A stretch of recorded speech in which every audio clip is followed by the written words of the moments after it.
Hey, what's up, you guys? So I wanted to do a quick trade breakdown.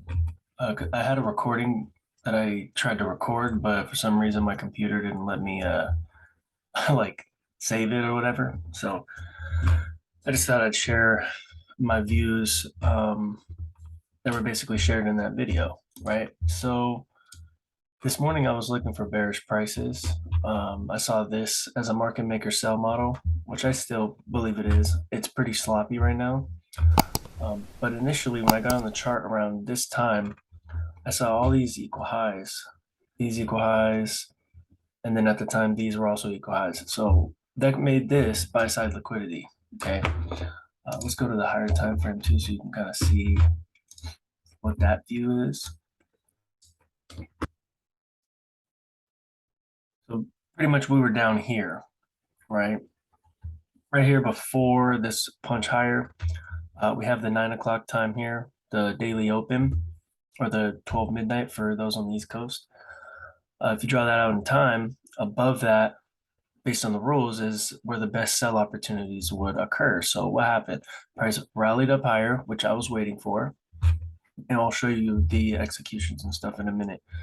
But yeah, so price rallied above these equal highs. That's what I was looking at, right? To see buy side liquidity taken for more bearishness. If you guys have been keeping up with the markups, I actually had okay, it's a little messy in here, but I actually had this markup set on Sunday, right? For it to come back up higher, fill in this imbalance, or at least punch into it, and then drop lower. Likely to see a retracement this week to create a Tuesday or Wednesday high of the week, which actually occurred, which was right up in there. Here, let me take this off. It was right there. Okay, so after Sunday, what happened? Price rallied higher, filled in this or tapped into this gap to then go lower. Right. So before we dive into more detail, let's actually go over here and look at the DXY. As price was taking the buy side liquidity on Nasdaq before the drop lower, price fell down into this gap on the DXY, which I saw beforehand. Let me go to my journal so I can also show you guys that as well.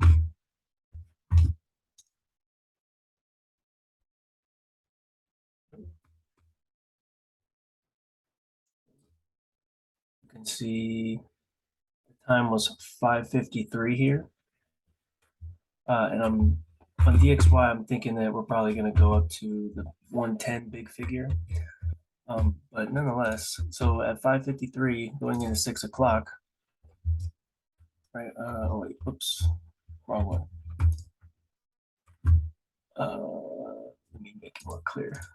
Sorry about that. I was on the wrong day. Yeah, so this is 5:51. Okay, on the DXY, 110 big figure is what I'm looking at. But as price was dropping lower, there was this gap that I saw. Okay, so then I thought it was going to hit the gap and then rally. As price was falling lower, right, Nasdaq ended up rallying. Okay, now once I hit this gap,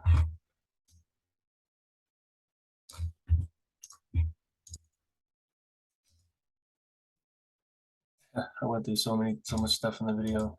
So upset. But yeah, let's go back and see. So 552. So 552. At this time, price was on the DXY was punching into the gap, right? Yes, I took a sell here as well, which I'll also show you guys. I took a small little loss there. I wasn't too sure if it was going to really punch up there, but after this occurred, I knew this was where the next good buy or good sells were going to occur. So as DXY was doing this, punching into the gap, and then also giving a wick, Nasdaq was doing this, right? Dropped lower to then rally once more. Remember, the 9 o'clock time's right here, the open of the daily range. So any sells that we would want to take would have to be above that, which is why I also took this sell because we were at the 9 o'clock time, right?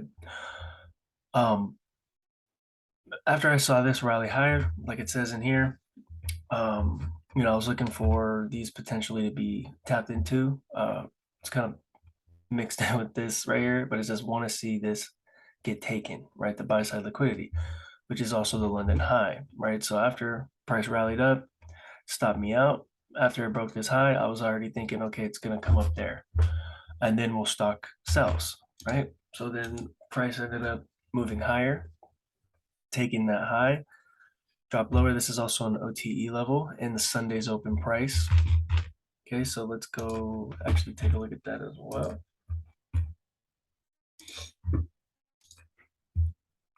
Hopefully it's not too messy. Okay, so yeah, the Sunday's open price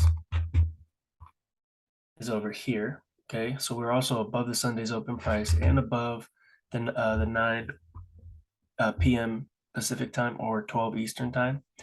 So as price rallied higher, I also noticed that from this high to this low, it was also an optimal trade entry. Okay, so that was another confluence I had for sells after the 5:30 open occurred, the equities open. Okay, and you could see how price now is completely just dumping, right? Probably aiming for this previous day's low here as well. But yeah, going back into the price action here, we could see how after price rallied up, price dropped down here that made a swing low. This is what I based the trade that I took on, right? The first sell was over here that I ended up taking the loss on.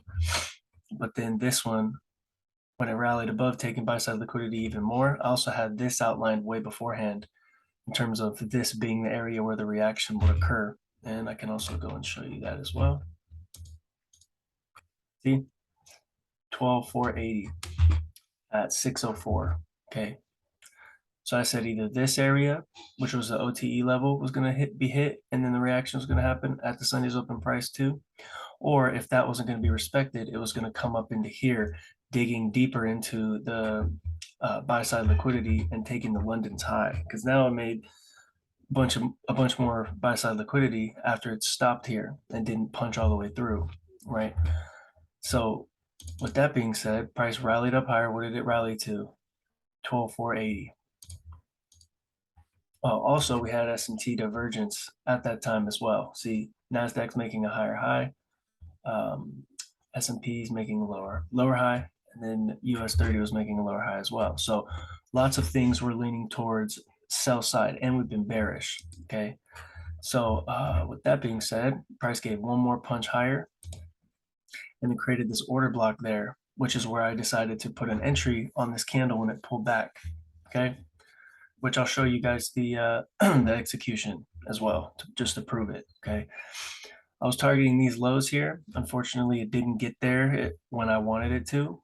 I ended up taking this, which I took a partial at, or let me go double check. There's a partial here and a partial there, and then I ended up closing the trade down here at this discount area. Okay, right below these lows, because I was, I was already good. Price also started showing a lot of wicks, right? Started giving a big reaction right here, right? But before this even happened, I was already out the trade when this bullish candle occurred, which I will show you guys the executions in a minute, right? But yeah, I hope that makes sense. There was also the NFP or NFP related news that dropped as well, which, you know, we got to be frugal with our targets and things like that on these types of weeks. But yeah, so let's actually go back to the chart real quick. I hope that made sense in terms of why I took this sell. And here I'll show you the executions as well. See? So I took, let me pull this up. See, there was two losses that occurred, but then the rest was wins, right? So 1, 2, right? But then when price rallied up higher, that's where I took my entry, and these are the areas where I took profits at.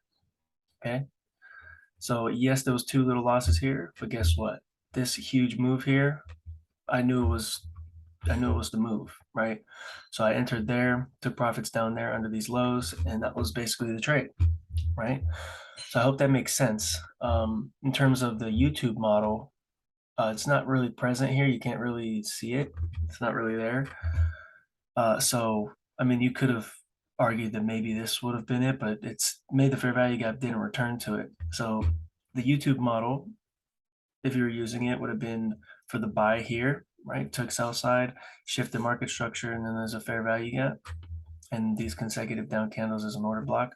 So there is the entry there to attack buy side liquidity. I wasn't bullish.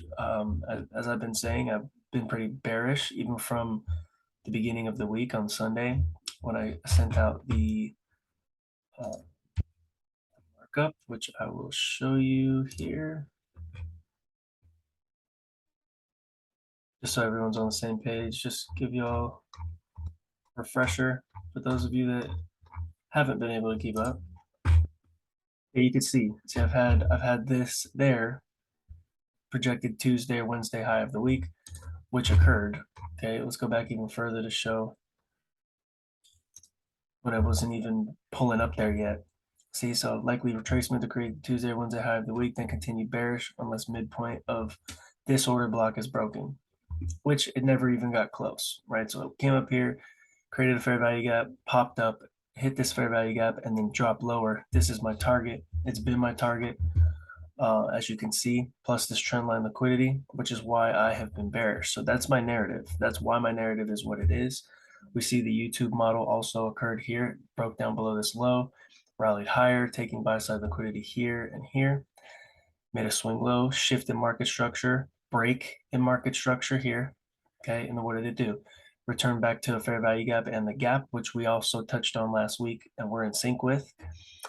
Review this stuff, right? Review all the markups if you really, if you don't believe it, because you'll see it. So when it returned back there, it dropped lower, broke the swing low, made another fair value gap here. After this candle formed, then the next one popped up, as you guys saw, and then we ended up coming lower, right? So now that's where we're at. We're probably targeting this low, so I'm bearish, obviously, been bearish.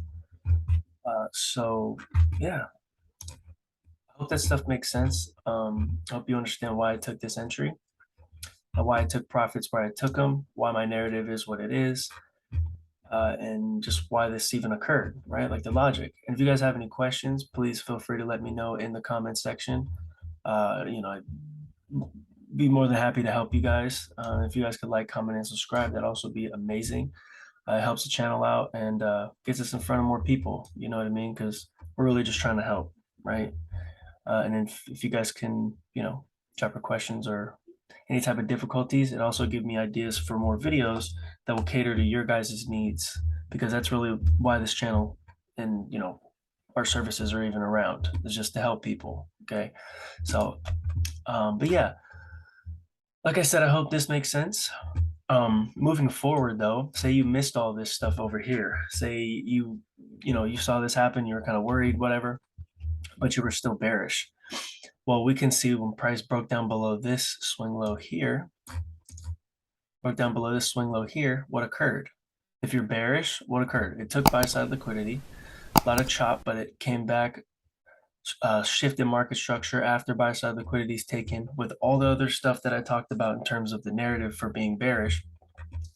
Price rallied higher, taking short-term highs back into a fair value gap from this high to this low. That's also an optimal trade entry and a premium fair value gap based on this range from this low to that high. I'll let you guys get your fib and run it from this swing high to that swing low. And so you can see that that is in fact optimal trade entry. So you could have actually taken a trade here as well, okay, based on the YouTube model itself, okay. You entered here on this fair value gap.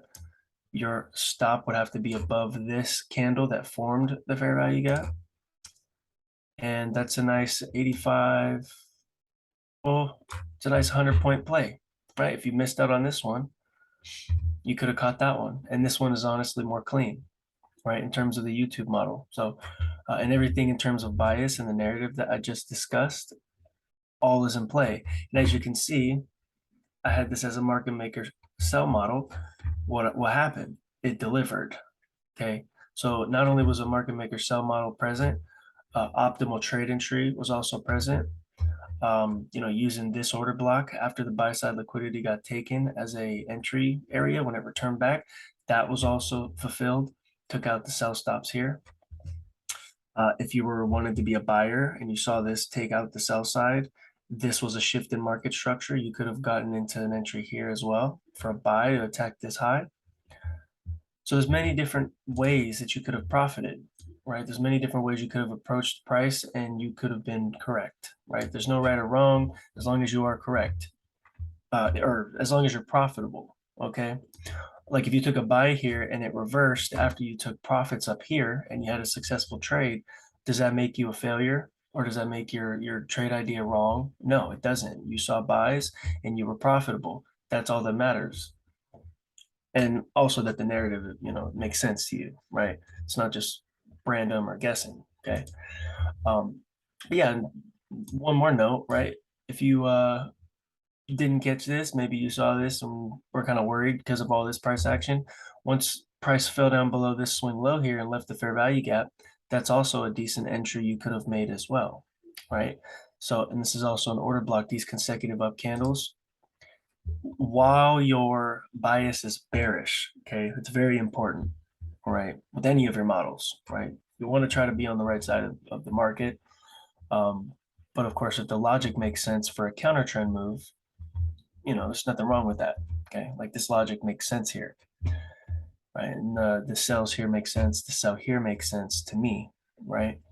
I mean, you could have even caught a buy here, took sell side liquidity, had equal highs, came up, stopped right before the equal highs, price dropped down into a fair value gap, and there's an entry there.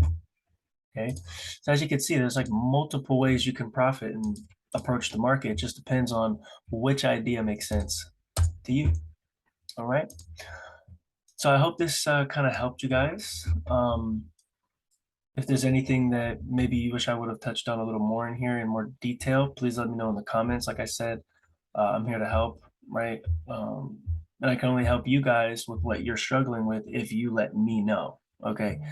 Uh, so yeah, with that being said, guys, make sure you like, comment, and subscribe. It really helps the channel out and it's much appreciated. I'm going to try my best to keep giving you guys value in any way that I can. The best way I can do that is by you guys letting me know what it is that I can do to help you out, right? And what topics you struggle with and stuff like that. Okay. With that being said, you guys, I hope you guys have a wonderful rest of your week. And yeah, just be safe. It's NFP. So, tread safely. All right.